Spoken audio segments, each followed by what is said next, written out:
Okay, so in this world we're living in, how can you really tell what's real from what's fake? We're about to get into a huge piece of that puzzle. How to spot a photo that was never really a photo at all, one made by AI. So let's just jump right into it with a situation that's, well, it's about as high stakes as it gets. Picture this. You're a military officer. This image lands on your screen. Grainy, urgent. It looks like 4 of your soldiers held hostage. The demand is simple. Comply in the next 10 minutes or they're gone. You have no time to check if they're even missing. So, what do you do? Your first call? It's not to a negotiator.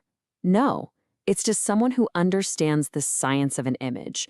A digital forensics expert like Hani Farid will tell you that this is a problem we can actually solve with math and computer science. So let's see exactly how an expert would tear this photo apart to find the truth. Okay, that hostage scenario was intense, right? But it's really just pointing to a much bigger issue. Being able to spot a fake isn't some niche technical skill anymore. It's a critical tool in what some are now calling a global war for truth. And look, this isn't just about some funny pictures you see online. As this quote lays out, the explosion of generative AI and social media means that our very ability to believe what we see is under attack all the time. The consequences of that, they're massive for institutions, for society, for all of us. You know, faking photos? It's not new, not by a long shot. Back in the 1860s, you had Victorians doing photo tricks. Fast forward to the 1930s, and if you fell out of favor with Stalin, poof, you were airbrushed right out of history. Then came digital software in the 2000s, which made things easier.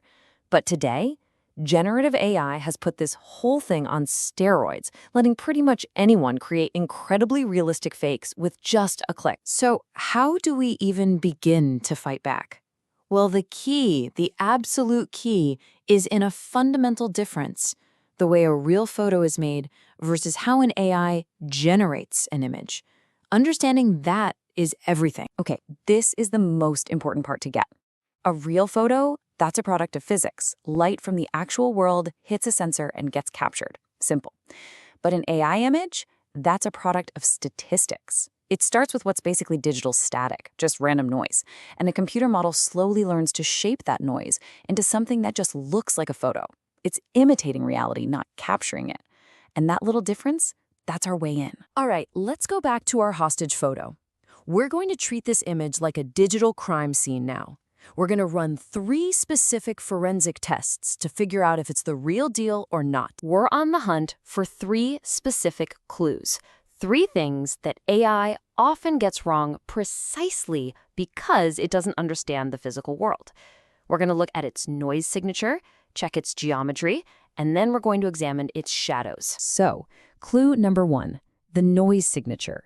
You see, every single digital camera introduces a tiny, subtle, random pattern of pixel weirdness. We call it digital noise. You can think of it like a camera's unique fingerprint. But AI models, because they start with that statistical noise, they leave a totally different pattern, one that's way too structured, way too unnatural. It's a dead giveaway. So, we run the analysis on our hostage photo, and what do we find? Bingo, this right here.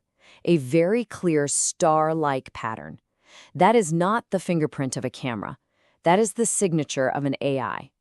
And right there, that's our first huge clue that something is very, very wrong with this picture. Okay, next up, geometry. In the real world, there are rules. Take a look at railroad tracks stretching off into the distance. The parallel lines look like they meet at a single vanishing point on the horizon, right? That's a fundamental law of perspective. It's physics. Artists have known this for centuries. AI, though, as a statistical model, it doesn't really get physics. So what happens when we check the photo? Man, it's a mess. You trace the parallel lines on those walls, and they just don't meet up. There's no single vanishing point. The geometry is completely broken. This room, it's physically impossible. That's our second big red flag. All right, our third and final test. This one's all about shadows. Just like geometry, shadows have to obey the laws of physics. If you have one light source in a room, you can trace a line from any object to its shadow, and all those lines should meet up at one single point. the light source. It's another physical rule that AI often messes up. And sure enough, when we trace the shadows coming from the soldier's legs, the lines are all over the place. They don't even come close to meeting. What does that mean? It means there's no single, consistent light source in this room, which is, you guessed it, physically impossible. That's our third anomaly. That's the final nail in the coffin. So the verdict is in. Based on the noise, the geometry, and the shadows, we have 3 independent scientific reasons to know this image is not authentic. It's a fake. The crisis, the 10-minute deadline, it was all manufactured. This is how science can just cut right through the deception. Okay, so we've cracked one case. That's great. But what about the absolute flood of this stuff we see every single day? This next part is about empowering yourself, about how you can navigate this polluted information world we're all in. And when I say a flood, I mean it. The scale of this problem is staggering. When asked what percentage of images online might be fake, Hani Farid estimates that on some platforms, it's getting close to 1-to-1. We could be heading towards a world where literally half of what you see is synthetic. Just let that sink in. So what can you do? First, know that experts are building automated tools to help.